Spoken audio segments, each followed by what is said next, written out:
Now for what's tipping the scales in the case against Sean Diddy Combs. For the first time, we're hearing the cross of alleged victim Jane. Jane dated Diddy from 2021 to 2024, revealed that while she still loves him, she resents him for leading her into the freak-off lifestyle through what she calls emotional manipulation.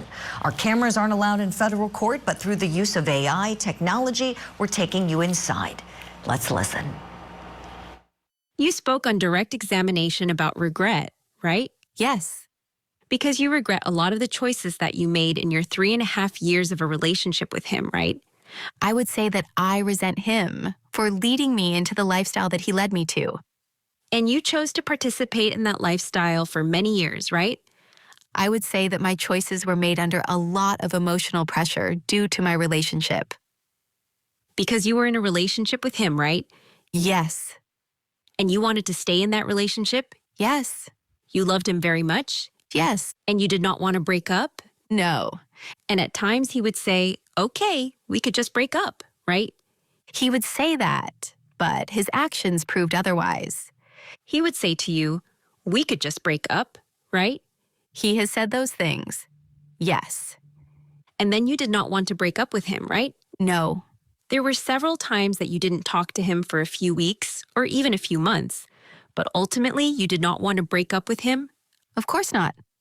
And so you feel resentful at this time that you had sex with other men for a long time in your relationship with him, right? Yes, I resented the way that he went about introducing me to this lifestyle was built under a lot of emotional manipulation and pressure. Yes, I do resent that about our relationship very much. Because you wanted to just be in a relationship with him for 3.5 years? No, because I was already so hooked from the beginning. I fell in love with somebody who I didn't understand, like the terms and conditions of what our relationship would be like.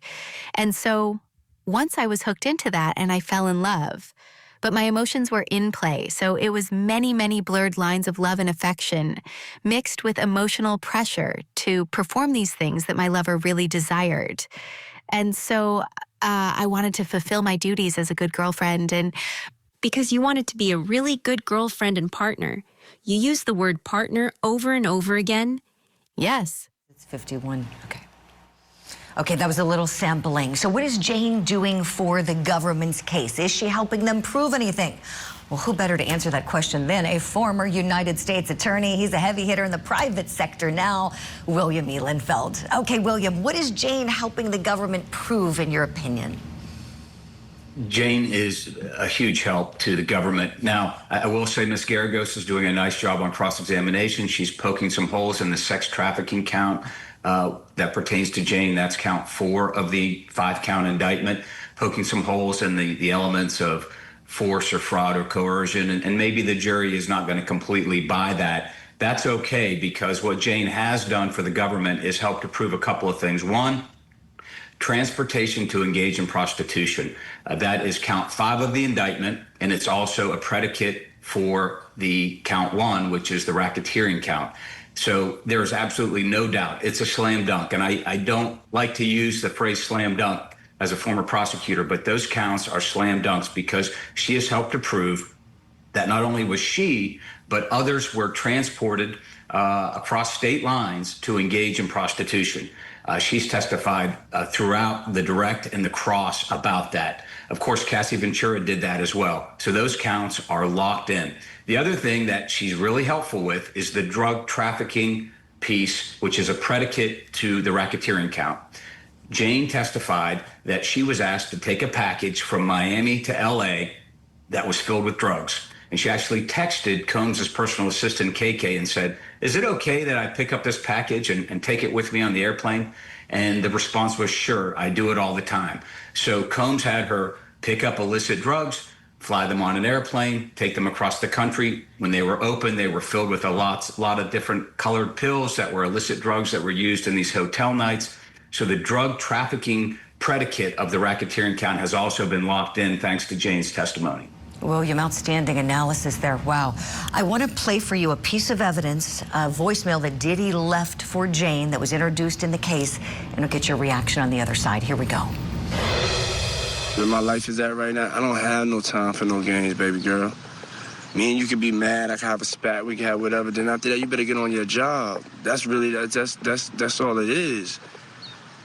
Cause you got me on my job. Nah, it ain't never gonna work like that over here. You know what I'm saying? I was trying not to leave this message, but you have left me no choice. William, what do you think of that? Well, that helps to prove the sex trafficking piece that this was her job. She had to do this. She was almost being coerced or forced to do this. I think the fraud piece of that, getting into the weeds here on that indictment and what the government has to prove, but I think probably the fraud piece is the government's best angle here, where she went to be with him, to have a date with him, to travel with him, only to have what she was referring to as entertainers or prostitutes show up. And she didn't understand what was going to happen and believed one thing and it turned out to be another. But I think that, if you believe her, that voicemail is going to be helpful to the government. I think the defense is going to try to put a different spin on that. But at the end of the day, Julie, if they don't prove count for this sex trafficking count as it pertains to Jane, I don't think that's a big deal for the government. I think they've locked down the transportation for prostitution counts. They're doing a great job on the RICO count and also the sex trafficking count with Cassie.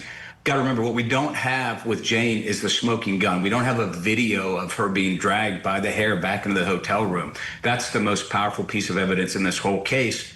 We don't have that with Jane, and so the defense has a little more of an opportunity to poke some holes in her testimony and to really focus on those text messages where it appears that she was in love with him, which she was, and that perhaps she agreed to some of this, which that's where the expert comes in. We heard the expert earlier, and I think the government wants to have that expert get back on the stand.